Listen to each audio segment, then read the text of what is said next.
4.5 is applied problems with rational expressions.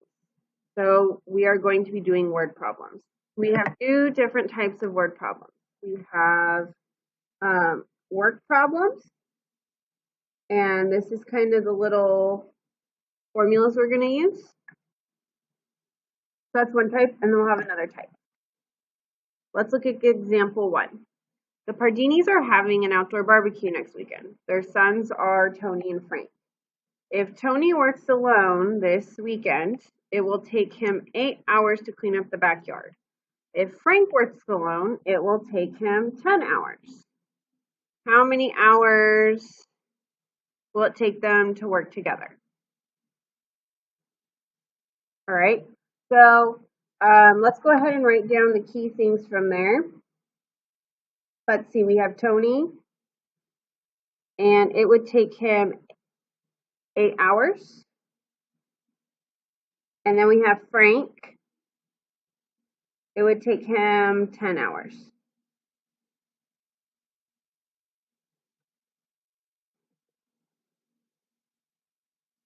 So if they were to do it by themselves, what are their individual rates? This 8 hours, it would take the total time over 8 hours. This is Tony's individual rate. T stands for the total time. So Frank is going to be T over 10. Frank's individual rate. Again, T is total time. So let's note that. T total time. It would take Tony the total time divided by 8 hours. It would take Frank the total time divided by 10 hours. So in order to know if they work together, because they're working together,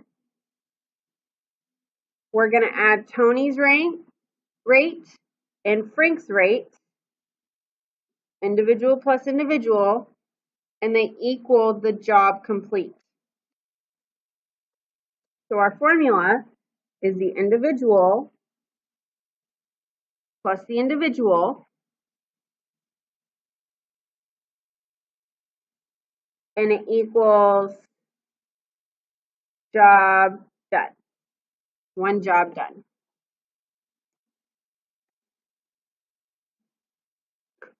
We can solve this using our rational expressions.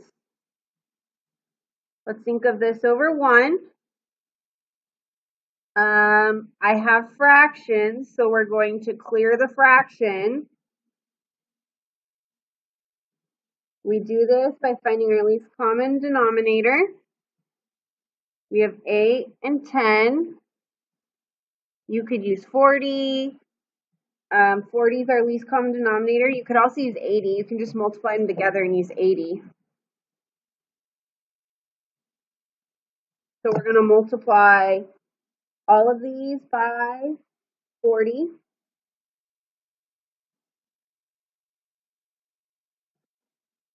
I get 40 and 8. That gives me a 5t.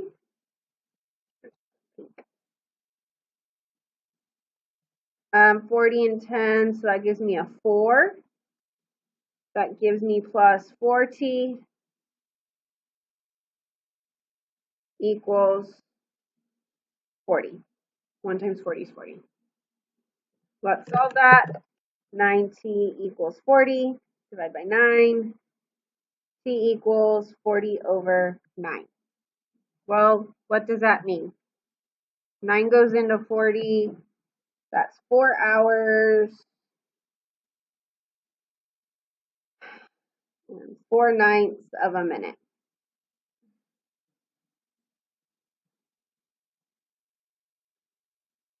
So again, we took the individual plus the individual equals one job done. We cleared the fraction with our LCD of 40, got a new equation, and solved.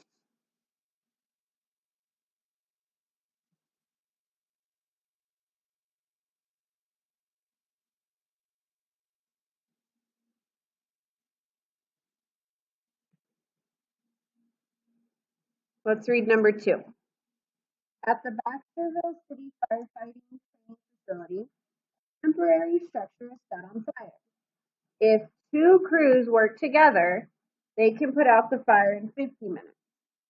Alone, the lesser experienced crew can put it out in 110 minutes.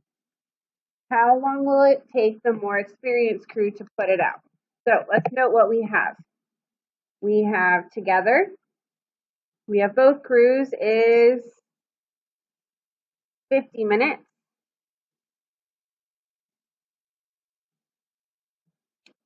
We have the lesser experienced crew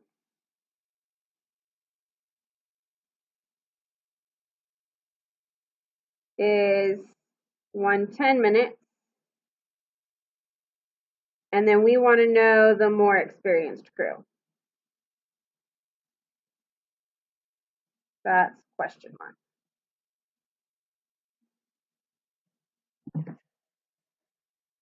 Okay, so this 50 minutes is our total time it took together.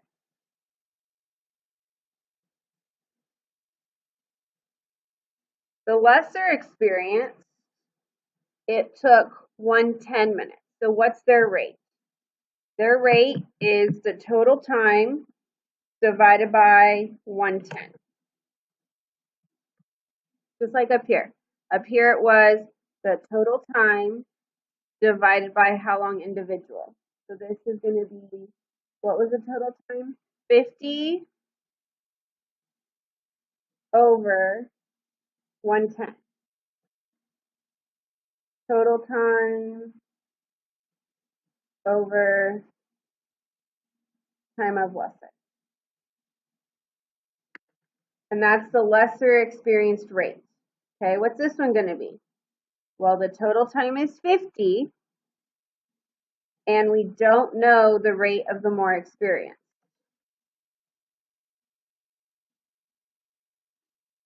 Total time over time of more experience.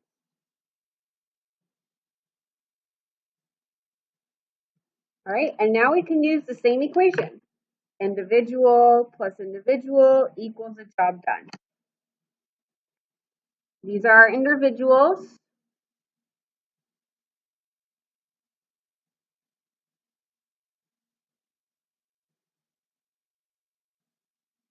Equals 1 job done.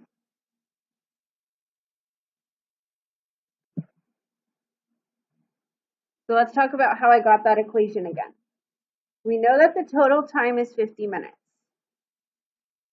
To find each rate, we do the total time over the time of that person. So the total time is 50, the time of the lesser experience is 110.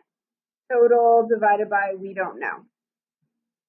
And then our equation is individual plus individual equals job done. All right, so we're going to find our LCD. It's going to be 110x. Let's multiply everything by 110x.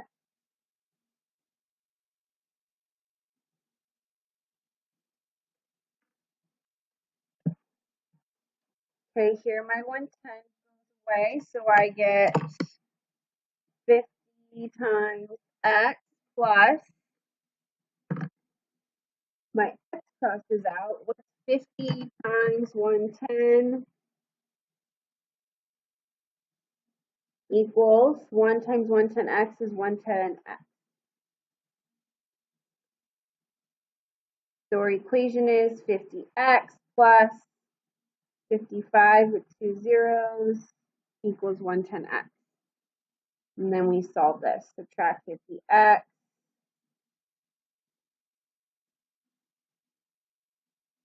Divide by 60.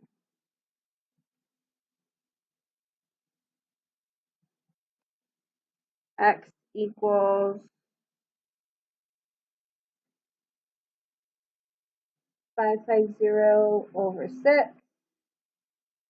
which is, I can reduce that by 2.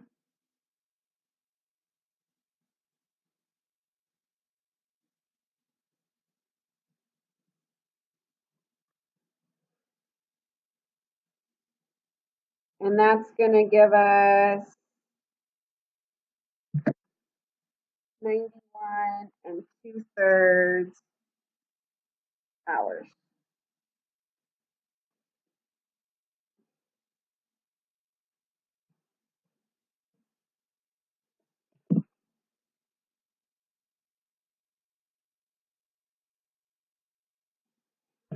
So let's talk about how we wrote that equation again, because I know that's probably the hardest part. To find an individual rate, this tells us our individual rate. You do the total time divided by the time of whoever. So our total time was 50. So this person, it's 50 divided by 110. Total time is 50. We don't know their individual, so 50 divided by x. And then the formula is individual plus individual equals job done. We're not going to use this second one. You can just kind of like cross it out. We're just going to stick with the individual plus individual equals job done. Let's go ahead and go to the average cost problem.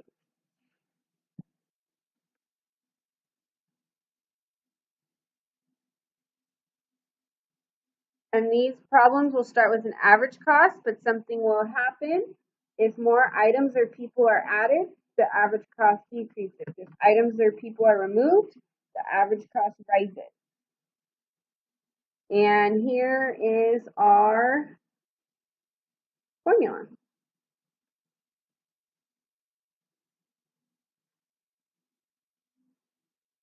Let's read example 4. A small group of students, our group is called X, are having a study session one night. They realize it's going to be a long night and they order pizza. The order amounts to $24. Before the pizza arrives, another student joins the study group. With the additional person, the average of the pizza decreases by $2. How many students were originally in the study group?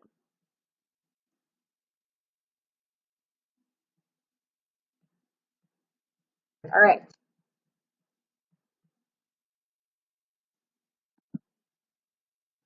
So we have our original group.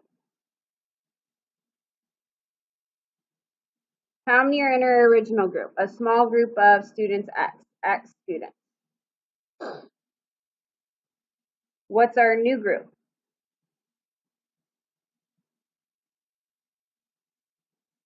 Our new group is another student joins.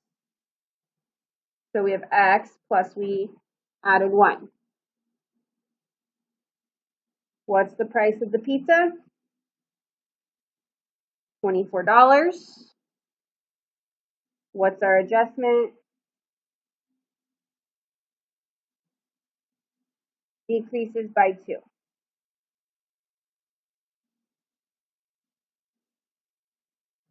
Okay, so that's kind of the first thing we need to do is read through and see what we have. We have our original group, our new group, the price of the pizza, and then we're decreasing by 2. So what was the average cost of the original group? Well, if the pizza cost $24,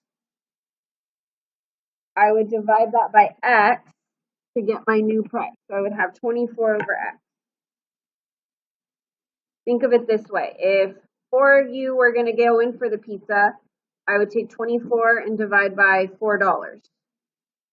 I would take 24 and divide by 4 people. So each of you would be paying $6. So I take the total and I divide it by how many are in the original group. Then I add or subtract the adjustment. So I'm going to minus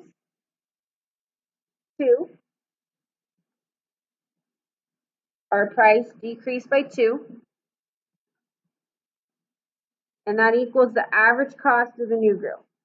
So what's the new group? The new group is I'm taking that $24 and splitting it between X plus 1 people. Price divided by number of people. Again, this is my price divided by number of people. I was splitting the $24 between X people. Now I'm splitting the $24 between X plus 1 people. All right, and so then we solve this. We think of this is over 1.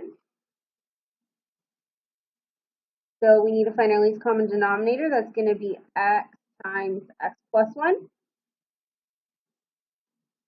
Let's go ahead and multiply the thing by X times X plus 1.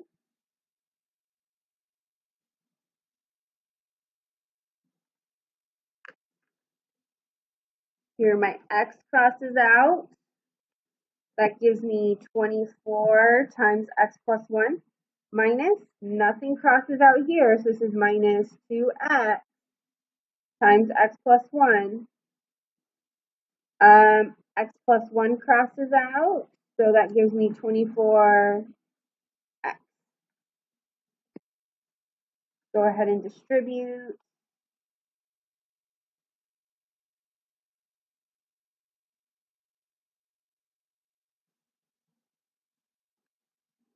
So here I distributed.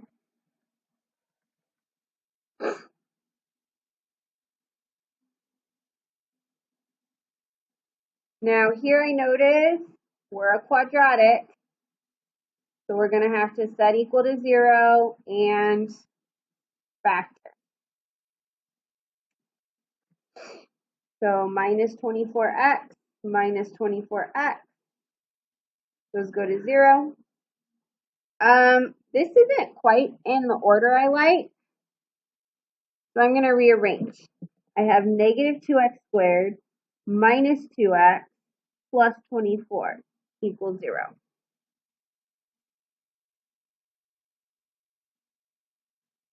I can divide everything by negative 2. And I'm going to scoot this over a little bit. See, that gives me x squared. Negative 2 divided by negative 2 is positive 1. 24 divided by negative 2 is negative 12. Go ahead and factor.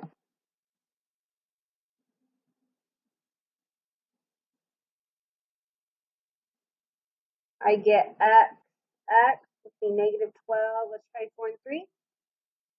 I get positive 4x, negative 3x, it gives me positive x, so x equals negative 4, positive 3. Can I have negative 4 people? No. So we have 3 people.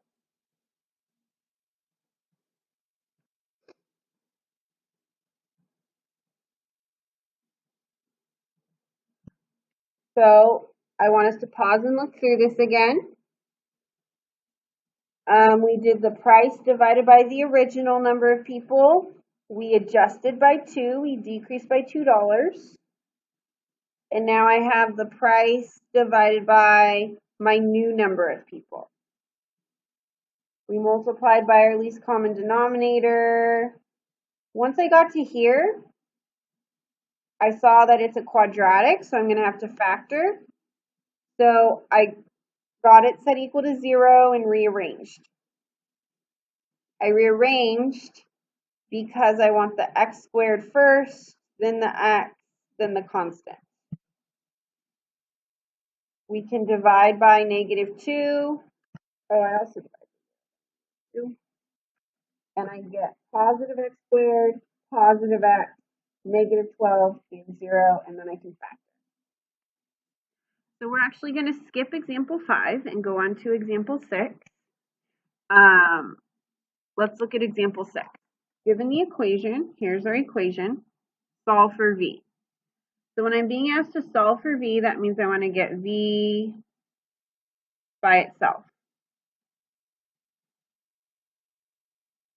So let's go ahead and write down our equation, g equals v squared over t. Notice that we have a proportion. I have a fraction on one side and a fraction on the other. And so what we can do is I want to get this v squared by itself, so I'm going to cross multiply. I get capital G, capital T. equals v squared. And now to undo this v squared, I'm going to take the square root.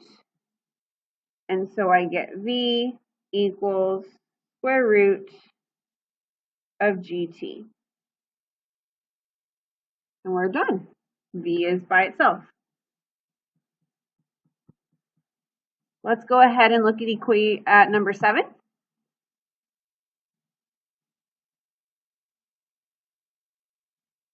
Given the equation, a equals 5r plus 1 over m, solve for r. So we want to get r by itself. A equals 5r plus 1 over m. Again, notice this is a proportion. So since r is kind of buried on the top, let's go ahead and cross multiply. And we get a times m equals 5r plus 1. And now we solve for r. We want to get r by itself. So let's minus 1 over. And I can't combine these, so I just write am minus 1 equals 5r. To get rid of this 5, this is 5 times r. The opposite of multiplication is division. And I divide the whole side. So I get r equals am minus 1 over 5. R is by itself. That's our answer.